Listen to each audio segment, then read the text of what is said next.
Let's talk about Dave Ramsey's core recommendation that you should pay off your house before you do anything else. I'm a big believer that when advice is given, advice applies not to everyone equally, but it applies to certain people more so than others. And one piece of advice will never apply to everyone. So, again, I had a completely different video plan today, but my interest in Dave Ramsey and what he says regarding this has suddenly been piqued. So, I'm going to get into this today. And it's been quite a while since I've done a real estate video. I think I did my last real estate video in October. And I've never actually gotten that much in depth into real estate. So I figured today would be a great time. I really have like 10 videos planned, but it's just my creativity can't seem to, or my ability to produce the videos and churn them out can't seem to keep up with my creative mind. So I'll try to get better with that. All right, so let's dive into it. So I'm going to get into an amortization schedule today, which happens to be my own amortization schedule. And you're going to see a lot of crazy numbers here. So the idea behind what Dave Ramsey says, and I'd say I'm 50-50 on it. I agree to some degree that you want to get your house paid off, but I also disagree at the same point. How's that for a definitive answer or a definitive stance? Because I feel that, yeah, you can obviously outperform the interest rates on the mortgage with investing. But at the same time, if you can, you should definitely try to pay your house off as quickly as possible. And that's what I'm doing. So to go over what you see here on the screen is an amortization schedule. And what I have personally, I started with a 15-year mortgage. And I did a video on breaking down different types of mortgages and FHA versus conventional, 30-year versus 15-year versus 10-year. If you haven't checked that out, please do. It's one of my earlier videos, but really informative. So me personally, the first mortgage I ever had was a 30-year mortgage. And I thought that it was an absolute ripoff and an absolute profit to the banks, especially being an FHA loan. I didn't know what I was doing at the time. It was my first place, my first mortgage. And back then, well, I say back then, this wasn't really that long ago. This was probably, like 5, 6 years ago. The interest rates were still like over 4%. And I went with a big bank, which I would advise never to do. Either go to a credit union or a savings and loan.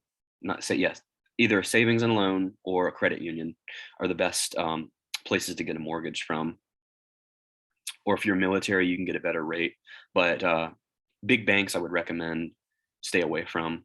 You just get ripped off, and especially with an FHA loan. And I'll get into that down below.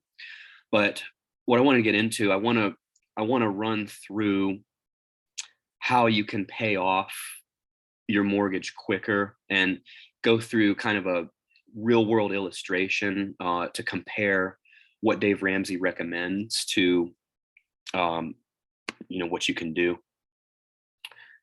So this mortgage on the place I have now, I decided I tried very hard to get it right the second time around. So I shrunk it to a 15-year and I pay it down very aggressively.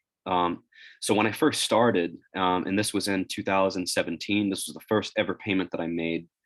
The place was about 240,000, and I decided, because I didn't want to do another FHA loan, I put 20% down, and I had a balance that I financed of 188,800, and the base payment was actually $1,350, but I decided to throw another $500 on top of it.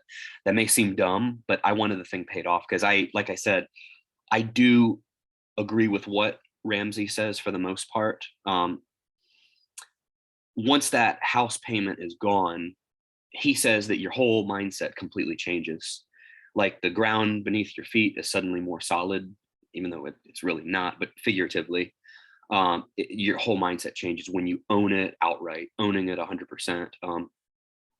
So, I mean, I'm not going to throw everything I have and I don't agree with like dumping everything immediately into the house to get it paid off, but pay it as quickly as possible because you want to reduce the interest you pay on it. And what you can do, like by this strategy here, I'll show you when I go over here, and you're going to see I'm crazy with the numbers. I'm like, the difference between some YouTubers and others, like you're going to find with me as you see more of my videos, I'm the real deal. I know what I'm talking about, and this is what I do. Like, I love doing this. So here's the strategy here. So if you pay, well, 242.5, it was the contract price for the place, but there was some, extras thrown in, stuff like that. Realtors helped out with commission and stuff like that, reducing it. But this was the contract price. But in reality, over the life of this loan, I've got the interest rate, the total interest rate, not the annual interest rate, but the total interest rate down to 13.78% for the life of the loan, which that's awesome for borrowing that amount of money for that amount of time. That's really incredible. I would only pay $33,000 in interest over the life of the loan. Below this is when I actually bought the place. I had to come up with extra money because the appraisal came in lower and I really wanted the place, which they say not to do this, but I actually went ahead and put extra onto it. So my closing costs were kind of higher in addition to the down payment and all of that. But it's all paid for itself because the place is appreciated in value very quickly. So I include HOA payments. I estimate over 10 years what they would be. They've actually dropped. I estimate homeowners insurance over a 10-year horizon. I estimate property taxes. And then I calculated my break-even sales price in 2027 when I anticipated paying this place off. What's really cool is I met this price based on the home's value 3 years or 6 years ahead of time. And now I'm way ahead. I'm actually in the green. I would turn a significant profit now if I were to sell this place. But the thing is, in this environment, it's like, where do you go? Do you just go buy another place? So I broke down cost of living based on all of this. I added this together, and I figure, because I don't calculate like the payment that goes straight to principal, like that's money I own. Like the home is my own bank. Like I'm pumping in, it's my savings account in a way. I'm pumping principal in, and I use those dollars as my savings account basically. So they're there, and that's my equity. Another really cool note, when you're learning accounting, when they tell you assets equals liabilities plus owner's equity, break that down in terms of a home. So the asset is your house. The owner's equity is the equity you have in the place. The liability is your mortgage. So say your house is worth $400,000, and say you owe about $108,000 on your mortgage, and then say you have about the rest of that in equity. So it would be 108,000 plus the difference. Liabilities plus equity equals the asset. So that's how you come up with that. I know that confuses people sometimes, but anyway, so the cost of living divided by 10 years comes to per month. And this is where they say it's much cheaper, it's much better to own than to rent. So these costs, I would be able to spread these costs out over 10 years and come down to basically a cost, adding in all this stuff, which, see, I'm crazy like this. Like most people don't include all this because they just assume that's like the cost of doing business, but I include every like nickel and dime into the cost of the place. So this is basically the horizon or the hurdle rate to overcome per month after everything is paid off. So all of these line items here, percent of purchase price, 13%, 4%, 9, 11. These aren't that important, but I wanted to illustrate the strategy here. So $1,850 a month, it's a lot for mortgage, but you pay the thing down very quickly.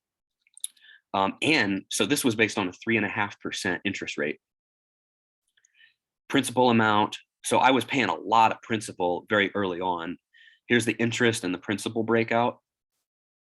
And then I added another column in over here where I assume a 10% average market gain annualized. And I base that on the average performance of the market over the last 30 years. I didn't take the last 10 years because we had a very incredible bull market over the last 10 years. So those might be a bit more higher above the true average. So I decided to take 30 years to base this on. So if this amount, instead of being paid into the mortgage to pay it down, if it was invested at an average annual return of 10%, this is how this would do in column I. And I'll show you as I go down, because I'm going to progress down the spreadsheet here. Here in this column here, principal amortization by year.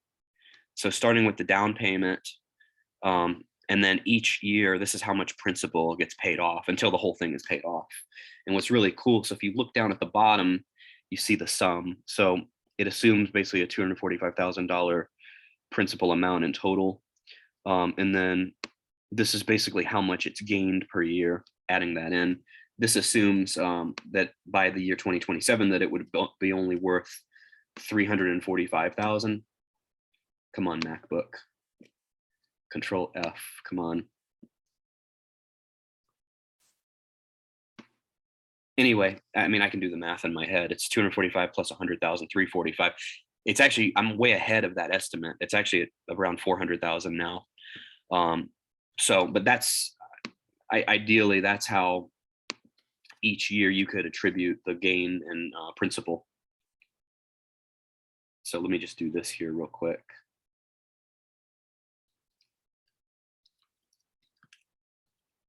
So just divide that, divide by 10. So really that's like 15,000 a year in gains instead of 10,000. I'll just leave that alone for now. Okay, so first year, so the mortgage payments actually started May 2017. And then it gets even better because I started at a 3.5% interest rate, but then I refinanced last year at a 2.875% rate for a 10-year loan with basically savings and loan institution, which I say, what did I say in the beginning? Credit unions and savings and loan are the two that you want to try to get your mortgage through if you can, because the big banks rip you off. This video is probably going to go a while, but I have a lot of content I want to cover. And I think this is going to be really valuable if you can track with me and pay attention. Hopefully, I want to improve that retention rate, not just for me, but if you watch all the way to the end, this will benefit you also. So just stick with me here. I kind of ramble, but there's a method to the madness. Okay, so 17, 18, 19, all the way through 2020, through the start of the Rona, I had the same loan. And you can see here, if you're tracking each year, year two, in column I, remember column I is assuming a 10% rate of return if I had invested this just in index funds in the market. Year two, year three, year four, let's compare how we're doing at the end of year five. This is when I refinanced. Oh, 2.84%. I'm sorry, not. And this was the reason this was this high for a 10-year loan, even though, what am I saying? 2.84% is not that high at all historically. I mean, going back to the 80s and 90s, interest rates were much higher. Like I said, even in 2015 and 2016, they were higher. But it was actually 0.5% higher because I just lumped in the closing costs and stuff into the loan. So I didn't have to come up with any more money. I was able to lower my payments by over $100 per month, pay down principal faster, and lower my interest rate. It was like a trifecta. It was like a hat trick. It was like a win-win-win, three ways. So, but in year five here, if you compare what this would have grown to what we've paid off, you can see that if I add up the principal paid, 60,000 in principal plus the interest. So 81,000 has been paid up to this point. Equity gained in the house up to this point is 150,000. So the equity gained is actually outpacing what it would have done as an investment just in the market, and in terms of average rates of return, it would be 133,000. I'm trying to explain this as concisely as I can. Hopefully it's making sense. So what's really cool when you refinance is that you get to skip a payment. So if you're a little bit behind on your bills and stuff, or if you're kind of operating tightly, you can get basically like a month or two to catch up, because the payments don't kick in until basically like a month or two after the refinance has actually gone through. So this refinance at the beginning of last year lowered the payments from 1850 to 1726, and it's actually 1226, but I continue to do the extra 500 because I want to get this thing paid off as fast as possible. And what I look at, the difference between my strategy and Dave Ramsey's strategy is that I'm not taking like everything I have saved and dumping it into the house to have the payment all gone. I'm still investing too, but I'm just doing extra principal to get the thing paid off as fast as possible because I'm crazy like that. But eventually the madness pays off. That's the benefit. So you can see the dramatic decrease in the interest per month here. So we've gone from a rolling average here over the life of the first loan of $465 in interest per month, which was starting to drop below 300 in the last few months of the loan. It dropped below 400 all the way to like 377, but it dropped all the way to 302 after the refinance. Because what happens when you do a refinance, it changes your whole amortization schedule.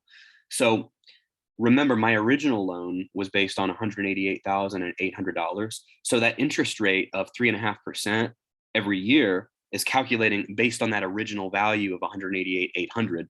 But when refinancing, and I only owed $128,000 at the time, now that interest recalculates. Instead of $188,800, which was the original amount, it recalculates from the $128,000. So it's much lower, and it's a lower interest rate on top of it. So it's like a win-win. So suddenly the monthly interest is almost like nothing. And there's no reason to pay this off any faster at this point. So as you can see at the end of 2021, so I've had this loan for about a year now. Actually, I'm on my 13th payment. So of the payments for the last year, or the last trailing 12 months, $20,718.60. Of that, $17,307 went to principal and $3,411 went to interest. And I'm the type of person, I hate paying interest, even if it's like a penny. I like collecting interest. I don't like paying interest. So even though this is really good, it's still seeing that, God, I paid $3,400 in interest. It's like, ugh, like I want that gone. I just have that instinct where I just want that gone. But I'm only going to have this loan probably for another 4 years or so. So you can see as we roll along here, the balance drops and the equity gain increases. So you can see here, as the balance is dropping, it's almost working in inverse proportion. I know you guys like all those math terms like inverse proportion. That's why I sprinkled them into the video. So as you can see what's happening, and this is a conservative estimate. This isn't based on the true value right now. I like to run my estimates a little more conservatively than reality because that kind of adds in a cushion. And then what I started doing at the end of September, I calculated what percent of the remaining balance am I paying off each month. What did I just do? Oh, yeah, I centered it. Okay, so each time you can see the percent remaining that I'm paying off is getting higher and higher. So like by next month, or by this payment I just made, that paid off 1.36% of the loan. Next month, it'll be 1.38%. So that's a sizable chunk. So each month I'm paying off almost 1.5% of the remaining loan balance, which is really awesome. And this column over here, this is a conservative also, but I try to assume like that it's appreciating in value over time. This is what I ran the projections at a few years back. I didn't anticipate the rapid run up that we had in housing prices over the last couple of years. So, and then if we go all the way down to the end here, as you can see, the percent paid off, it's like a snowball effect. It keeps rolling. So you get to the point where it's like you're paying off 3% of the loan's value. And then you can see towards like the year 2024, same payment. And this is another thing, the payment doesn't change. So that's a guard against inflation, because even though inflation right now is over 7%, your mortgage payment doesn't change. It's a fixed amount when you have the fixed mortgage. I wouldn't recommend ARM loans, which are adjustable rates. I wouldn't recommend all of that. A lot of times I see when they interview people that got into that, like there's a lot of documentaries about the '08 crash, where people got into an adjustable rate loan and they didn't know what they were doing, and they complain about it and they want to, try to sue the bank or whatever, but they didn't know what they were getting into. Step number one, you have to pay attention and you have to at least try to know what you're getting into. So if we look at the year 2024 here, you can see, like if we just take this month, for example, of the $1,726 payment, $1,500 of it's going to principal, and there's only $150 left going to interest each month. And at this point, we're almost paid off. There's only just over 30,000 left in loan balance. Actually, I'm sorry, that's the interest column. There's only this much left in loan balance. And then by the year 2027, the thing's completely paid off. And this is the terminal payment here. So after October 2027, I would own this outright. So let's look at how we stacked up versus if we invested this money. So I summed up everything here. This is basically the total amount of payments made, 222,000 over the course of the loan. This was in basically 129 payments made. Is that right? Let me just make sure real quick. This is quick to do. 128 payments, actually. Yeah, okay. Which a 10-year should be 120 payments, but remember I had a 15-year and I refinanced to a 10-year. So that's still, it's almost a 10-year. It's a little bit over, but it's almost there. So remember the original amount was 188,800. So if we subtract that from this, that's the amount of interest paid, which again was about what, 13% of the loan. Actually, I want to do this here, this divide by this. Yeah. Well, this is saying 15%. Oh, because I'm calculating on this, I'm talking percent of the total amount purchased. 242.5. Oh, that's not right. Oh, I know what I need to do. This is fun. So take that and then divide by 242.5. Yeah, so basically 14%. 13.81%. Okay, so the difference here, because I was saying this money would have grown to 409,000, assuming a 10% interest rate. So subtract that from the amount paid on the loan, and you have a difference of 187,000. So that's an 84% return, simple return over that time. But the house is already worth 400,000. So we're going to come out ahead of this anyway, just based on the equity. So what I did, I took 400,000 minus 242.5, and then I assumed, I'm just assuming that the housing market's going to keep appreciating in value. And I just randomly assumed a 5.5%, even though we've actually been appreciating at like a 13% rate over the last 5 years, which is phenomenal. It's not sustainable at that rate. So I'm not going to factor that in because that would just be exuberant. So I'm assuming 5.5%. And that lands us at, let's see, that's another 205,000. Let me see what I did here.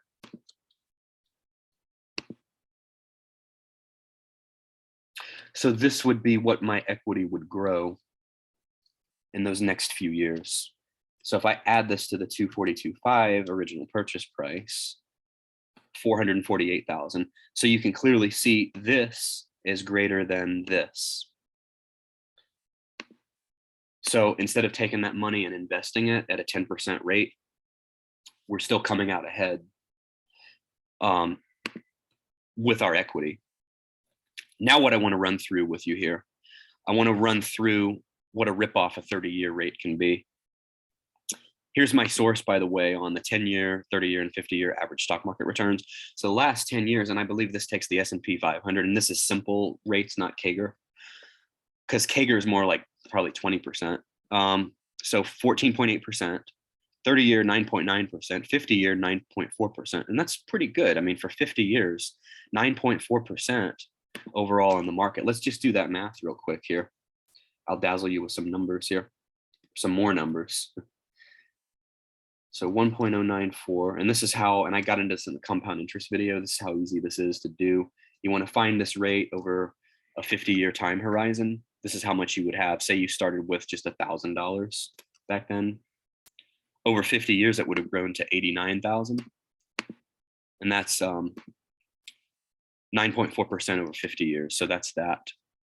Now let's look at what I was talking about here. Okay, so this is the difference now between conventional and FHA loans. By the way, this is my own iced coffee. And I think one day I'm going to try to figure out how to market this. I see other YouTubers that have their own brand of iced coffee, and I see some of them are struggling. So I think, I don't know, maybe if we all start our own coffee brand and we all kind of flood the market, maybe the cost will come down and maybe it will be easier to compete. Who knows? It's really good. It's my own brand. That's the taste of success right there. See, drinking this and watching these videos, this is like a successful duo, successful combo. Okay, so conventional versus FHA. So there's a 30-year, 15-year, and 10-year, and assuming 188,000 financed. So with the 30-year, your 188,000 that you finance, you would actually pay $442,000 over 30 years. Whereas if it was a 15-year loan, you would pay $289,000 if you just made the base payment. And then a 10-year loan, you would pay $250,000 at a 2.88% rate. Now, if we kept the original 3.5% rate, you would pay $530,000 over 30 years. So you see, you're already paying over double what the house is actually worth. So it's like you could have two houses with that.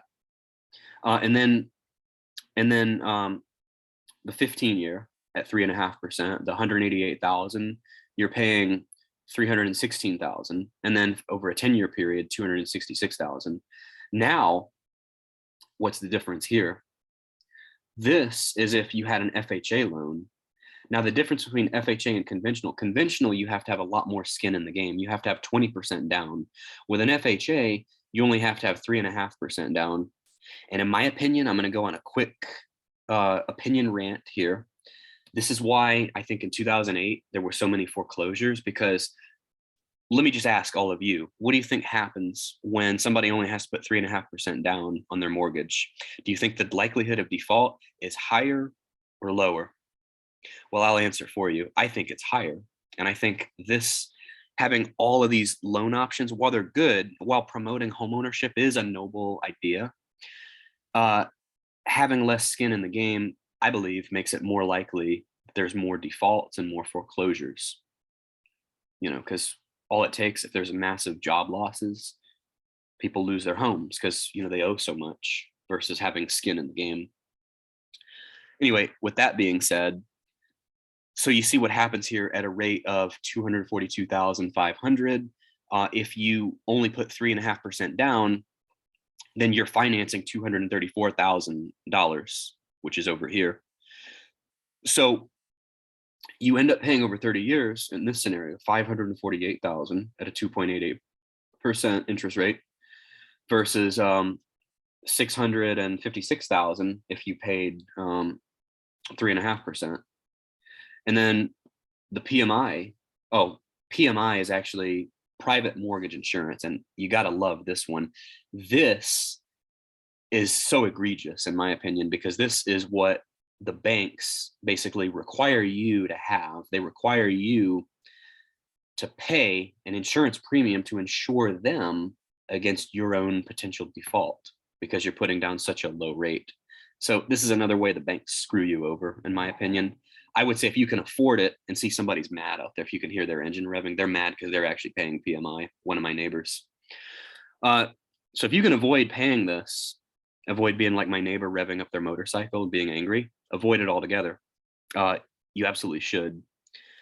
So not only that, you pay a monthly premium and you pay but you pay an upfront premium and you pay a monthly payment on top of your mortgage. So it's all these ways they really screw you with that. So you see there 656,000, 392, 330. Those are the amounts you pay. So you see, you're better off doing a short-term loan, paying more upfront, and getting the thing paid off as soon as possible. And that's really the key takeaway of this. Oh, this was I had this cell truncated here. I wanted you to be able to read that. Opportunity cost of paying off home. God, this video is going to be long. I'm going to have to break this into like 2 segments if I can. I probably don't know how, though. That's how poor my editing skills are. If I post another 30-minute video, the watch time is going to be like half of what it normally is. Anyway, well, that's really all I had to say. So I guess that I give you a clear answer. I do agree in some circumstances with Dave Ramsey, you should pay it off, but it shouldn't be your number one priority. It shouldn't preclude you from investing too. You should pay it off more aggressively. You should get as low of an interest rate as possible. You should pay extra principal if you can, but you shouldn't prevent yourself from being able to maximize your tax advantaged accounts, being your 401k, your Roth IRA, your HSA. You want to be able to maximize all of those. So if you can't do that, I would actually say to prioritize maxing those out. If you can swing all of this, I would recommend paying the house off with extra principal and maximizing your tax advantage accounts. So I really hope this video was helpful to you, and I hope you're able to watch all the way to the end. If it is long, just watch me on 2x. A lot of times I talk a little slow, so watching me on 2x, I'll probably sound a little bit faster, but it'll make more sense. So, and you can cut the time. You don't have to spend 30 minutes on this. So with that being said, please remember to like, comment, and subscribe. And thanks so much. And I look forward to having my next video out very soon. Thanks and take care.